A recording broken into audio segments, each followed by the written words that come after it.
Well, happy Tuesday, Rare Leader community. I'm Tony Jalen, joined by Dennis Hill and Daniil Jalen. Hello, Good to see you guys. good to be seen. Thank you for joining us for another Rare Leader conversation. These happen each and every Tuesday at 12:01 p.m. We go to 12:31 p.m. And this week's topic is we're going to be discussing developing the art of resilience and overcoming obstacles and whatnot. So grab your pens, grab your papers. You know, I know for a fact some of the items that we will be sharing with you will not be some earth-shattering new thing. We got Colleen here. However, what it would be is maybe some good reminders for you guys. But before we jump into today's discussion, I want to remind you to go ahead and mark off on your calendar. If you are on Clubhouse, mark it off on the calendar. April 13th at 11:30 a.m. If you're looking for inspiration, additional inspiration to meet some of your goals, join us how we can discuss how anyone can have an entrepreneurial spirit, mindset, and make meaningful impact in the lives of others. We'll be joined by best-selling international author Bob Berg, sold nearly 1 million copies of his book, co-authored book, The Go-Giver. And we'll also have the CEO of United Way, Christy Huber, on the call as well. So that's going to be on Clubhouse on Tuesday, April 13th. So let's jump into today's discussion, the art of resilience. So I'm going to ask you guys all this question to start out with here. How much do you think resilience and resourcefulness play a part in achieving your goals?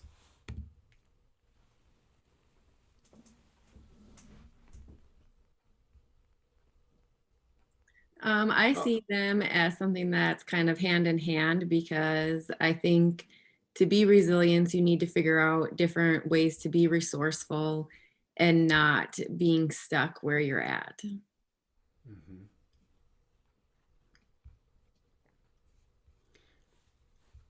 Dennis, what about you? Well, on the resilience side of that question, it's what you do in the face of setbacks and failure that makes the difference, I think. Mm-hmm.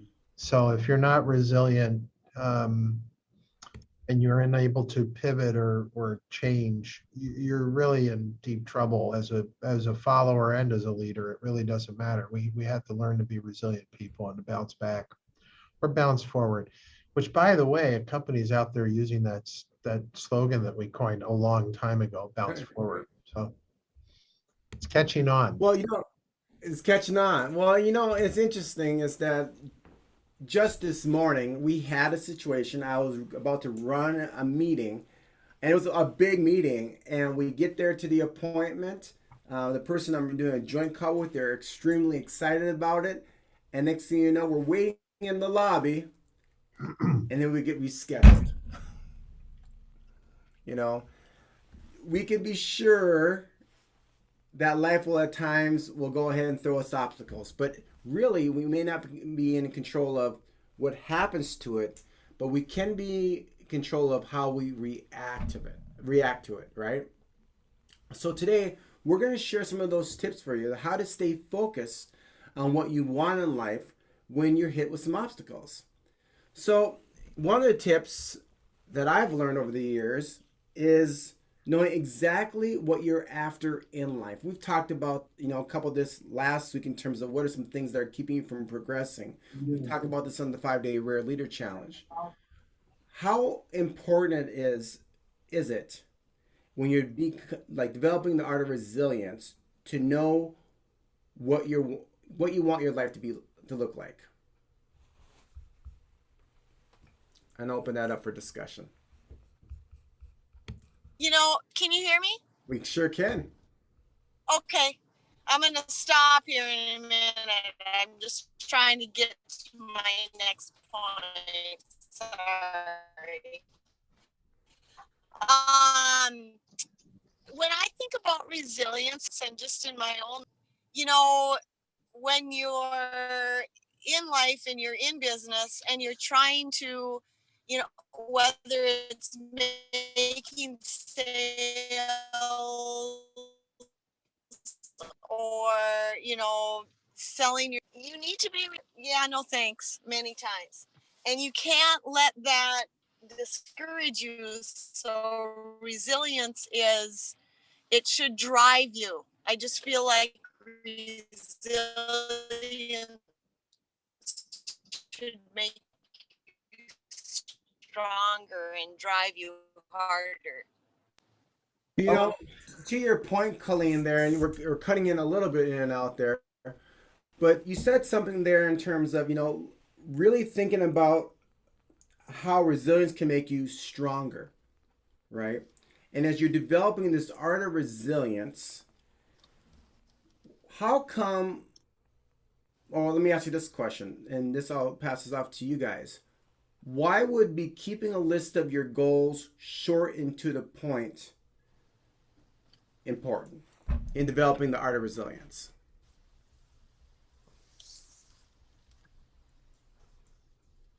I think if you have that list and the goals that you want to accomplish, that with resilience, no matter what happens, you're going to figure out a way to get to that point. There isn't going to be anything that's going to stop you. So to be able to build that resilience, you just have to continue to find different ways that work around those obstacles or different challenges that may come up and force you to be changing. But why would it also be important to not only, like what you said, Danielle, there, but to keep the life goals, that list, short and to the point, like with detail and clarity behind it? Well, likelihood to complete is greater when you don't have a long list or an elaborate list of things to do. Mm-hmm. You know, my bucket list consists of one line, and that's live life to the best possible extent on whichever continent I might end up being on. Short bucket list, right? Short list. Right. It's more easily accomplished. It is. It's interesting. I was one of those people that was very guilty of having a long to-do lists many times. And what I realized, the longer the to-do list, guess what I typically chose to go after on that to-do list? The easy thing or the hard thing? Well, you always take the low hanging fruit first. Of course, right? When you're walking by that apple tree, you don't go to the very top one there because it's gonna hard to get. You get that one little tiny one right there. So, what are some good examples of life goals that you guys have put together for yourselves that, they're short and to the point? I think for us as a family, we try to do 2 vacations a year. So we know that what we're working towards throughout the year. Mm-hmm. And I like those goals. Are you adopting? I want to be part of a family that gets 2 vacations a year. Named Dennis. And that's a good segue into the next strategy that you can use to develop this art of resilience. And it's infuse elements of achieving your goals into your everyday life. For example, Danielle talked about traveling twice a year. We enjoy going to the Caribbean. So I remember when Danielle would get the Learn the Language app. What app was that called, Danielle? Oh, Duolingo? Yeah, Duolingo. Yeah. You have to learn Spanish. Because again, this is another way, like what Colleen was talking about earlier, to build that resilience muscle. It's something you got to build over time. What are some things that you guys have done to infuse elements of achieving your goals into your everyday life? Well, that's what makes it an art of resilience and not a skill or not an ability, right? an artist is innovative and creative and envisions things, right? And so when we talk about artisanship, we're talking about honing this process to the point that it is part of our daily routine. Resilience is just a natural part of everything that we do. If you've ever played air hockey with the little air hockey puck, you have to be able to move your jugger anywhere on the table as quickly as possible, and you don't always know which way that puck is going to come off the other person's handle, and you have to anticipate things. Resilience is again not settling in a melancholic like lethargy or depression over a failure. It is pulling up those bootstraps and getting back on the horse, so to speak, and moving forward. Maybe down a different path, maybe slightly modified, Right. maybe majorly modified. You know. So You that's know, just I think it's incorporated as an artist into their very daily life. and resilience is a mindset, though. Mm. When you think about it, Mhm. it's really focusing on the positive all the time. And that's a great segue, Colleen, to the fourth strategy. It's like, developing that mindset of talking positively to yourself. How many of you guys have ever seen that movie with Jamie Foxx and Tom Cruise called Collateral? Was it? Okay. So basically, Jamie Foxx is playing like the cab driver or something like that in this movie, and Tom Cruise is this basically hitman killer or something like that. And Jamie Foxx, behind his visor, has this picture of, I can't remember if it's, Dennis, you might remember this, and Colleen, he has this picture of like this beach or some place he wants to go to. Yes. And whenever he hits any kind of obstacle, he pulls down that visor to remind himself, oh yeah, that's why I'm doing what I'm doing. But Colleen, I'm going to tee this up for you here. When we talk about using this strategy, about talking positively to yourself, why did you bring that up? Why is that such an important component of developing the art of resilience for you, at least?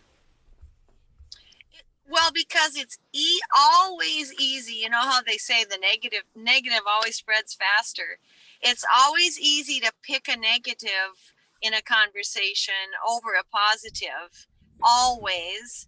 And it's always easier. Sometimes you start gossiping and you start surrounding yourself with people that play into the negative. So you want to also surround yourself with people that are positive. How often does that happen, though? We get caught in the trap of, when we're going through the obstacle and we're feeling that negative energy, and we share the negative energy, and we actually find people who are going to buy into our negative energy. I don't know if that's ever happened. Pity party, I think, is what they call it. Yeah. A pity party. Yeah.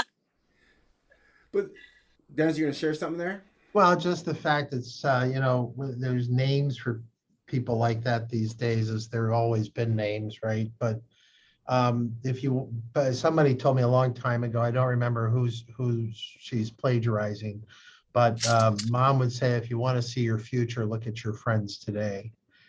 And I think that's really it. If you surround yourself by naysayers, you yourself will be heavily influenced by those naysayers, or you won't hang with them, right? There's nothing wrong with being objective and critical and constructive in one's thought process. But at the end of the day, we're all free human beings with the liberty to make our own decisions and minds up. And resilience is one of those things where if you're surrounded by naysayers, it's like all those people in the book of Job.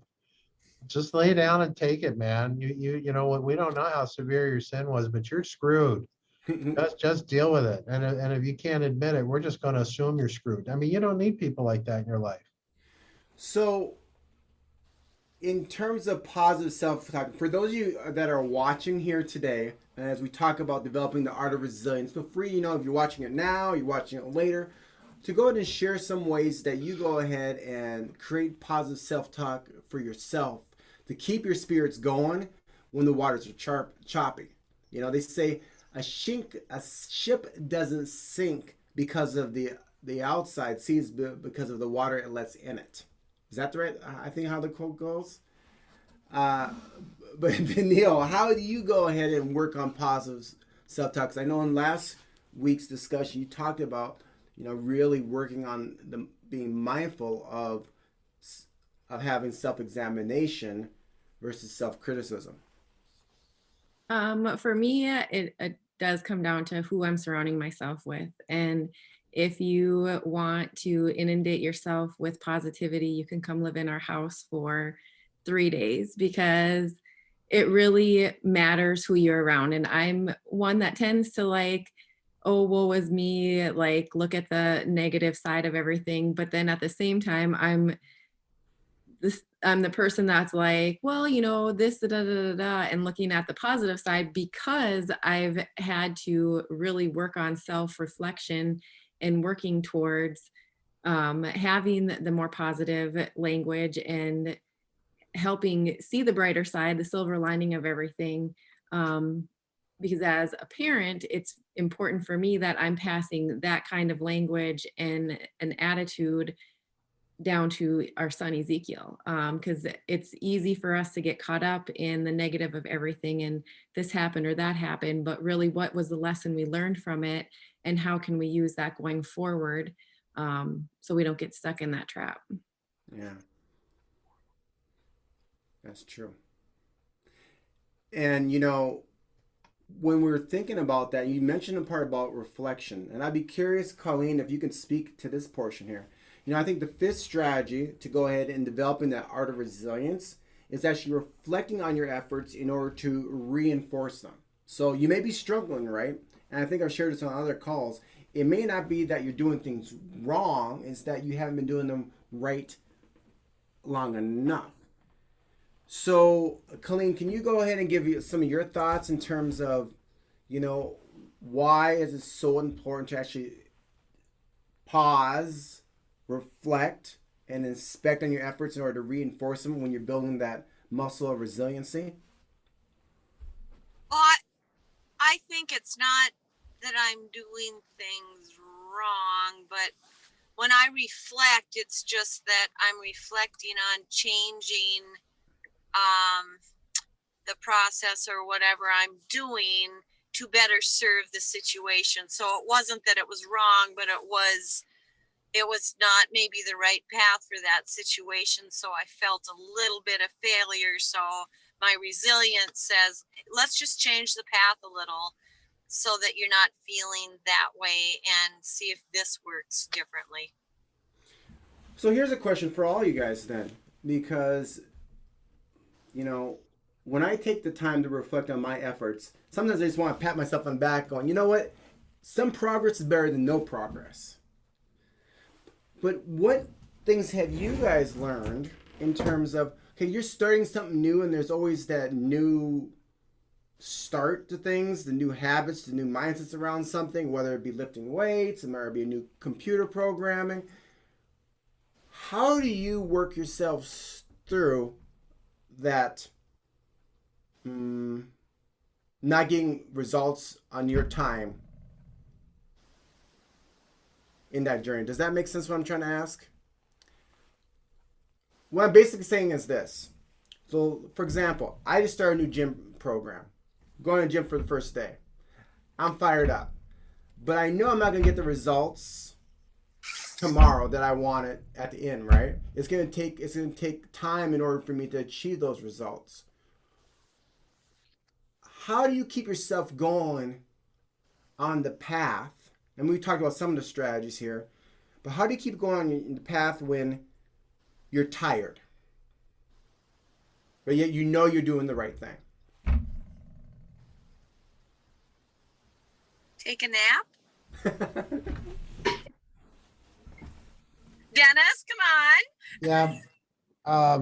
Yep. Colleen takes a nap. I usually, don't tell anybody this, but that 10 before 3 to 10 after 3 spot in the afternoon on most days is my shut-eye time. I simply tune out. If I don't do it, it might happen involuntarily at some other moment in the day. But by the afternoon, I start pretty early in the morning, as you know, right? And pretty early for those folks who are watching should know it's before the rooster crows, right? So it's usually I'm up 3:30, floating around 4 o'clock. So by 3 o'clock in the afternoon, I put in an 11-hour day usually. And I do need to rest to at least get myself past dinner and a drive home and whatever else I've got going on that night, whatever, show I'm binging or whatever emails I'm reading. It just happens. So yeah, when you're tired, I also refrain from engaging people with whom I have to work a little harder with. Like I love my clients.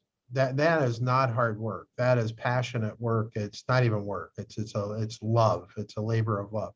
So I try to schedule my meetings with them either in the middle of the morning or early afternoon, and that keeps me going. And of course, there's always that 5 espresso shot venti from our friends at the Starbucks that keeps me going, and I don't even need a 3 o'clock siesta. What are you guys' thoughts then about putting like little rewards along the way for yourself, establishing little rewards? That's hard. I let me jump in on that. Gamification of my life is not something I spend a whole lot of time with, right? I mean, that's really what this is. It would be nice if I could just reward myself on little things, but there's so many decisions and so many activities and a busy schedule and a busy day that I would spend more time creating the gamification aspects of it than I would in actually getting things done. Because My you, biggest because reward for you, the week is dinner with the Jalens. because we all know, Dennis, if you were to make a gamification for yourself, you'd make sure it's really good. Well, first of all, I'd know the algorithm so I could game it. Right? But you remember my one line, do you want to be the best player on a team that always loses or the worst player on a team that always wins? I want to be the best. I want to be the worst player on the team that always wins if I had to choose. But I'm telling you, my reward for the week is hanging out with somebody. Like I will do it this week on Thursday night, not with you folks, but with somebody else. To me, that social time is great. What the heck is she doing? She's jumping up. Sorry, Are sorry. you on? Get lost in the jungle. So those are some of the things that I do to stay on track. That's So here's what we've covered thus far. We've covered, number one, know exactly what you're after in life. Like literally write it down. And if you don't know how to do it, we have tools that can help you guys with that. Keep your list of life goals short and to the point.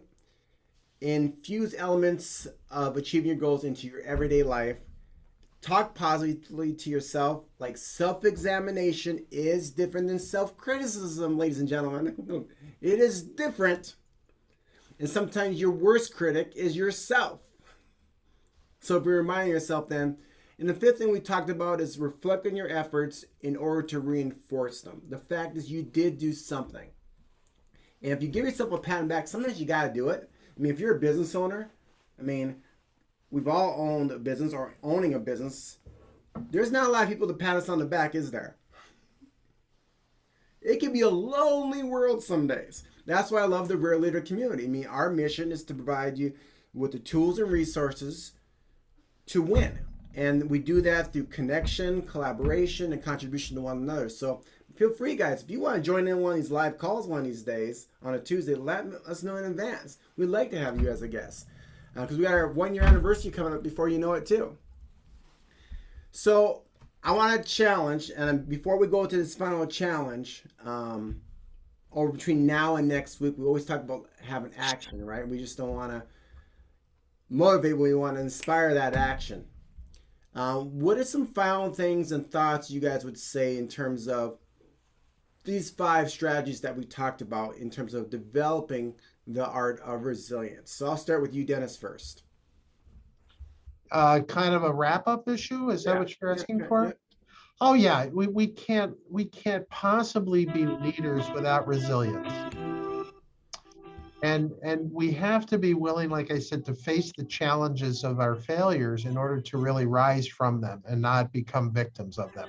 We should live victoriously, not victimlessly, Well said. victimlessly. I agree. We need to be resilient, if not for ourselves, even for others as role models. If not for ourselves, but others. Well said. Anything like to add besides that, Colleen? No, it's short No. to the feet. Short and sweet. Danielle? We all have the resiliency that lies within us. We've all accomplished things in the past. The part of it that comes in is being resourceful, and that maybe the things that helped us get to point A before, we may have to adjust a little bit and adapt to a different resource to be able to stay on that path to something else. So it's all within us, and we just need to continue to work on it and be mindful of what we're doing. You know, there's a book called The Obstacles Away, and it talks about being mindful of what we're doing, right? And this is going to be my challenge to everyone, those of you guys watching, us other rare leaders. Here's what I want you guys to do today. For one day, just one day, and don't be thinking about what day you're going to do it. Just choose a day and just do it. Notice the type of things you say to yourself. How much of it is negative? And then how do you think that negative self-talk influences your attitudes, your teams, your employees, those people that you love, and like Colleen said, those other people, and finally those results? How does it affect your ability to overcome life's obstacles? As Henry Ford said, if you think you can, you're right. If you think you can't, you're right. So appreciate you all investing your time. Thank you, Dennis, Danielle, and Colleen for joining today. And join us next week as we look at your events calendar. We have the next 3 weeks of conversations posted and ready to go. So if there's any ideas that you guys have that you want to go ahead and want us to have a conversation around, you want to join us, let us know. And then I'll leave you with this final thought. Success is when reality catches up to your imagination. Until next time, onward and upwards, everyone. Bye.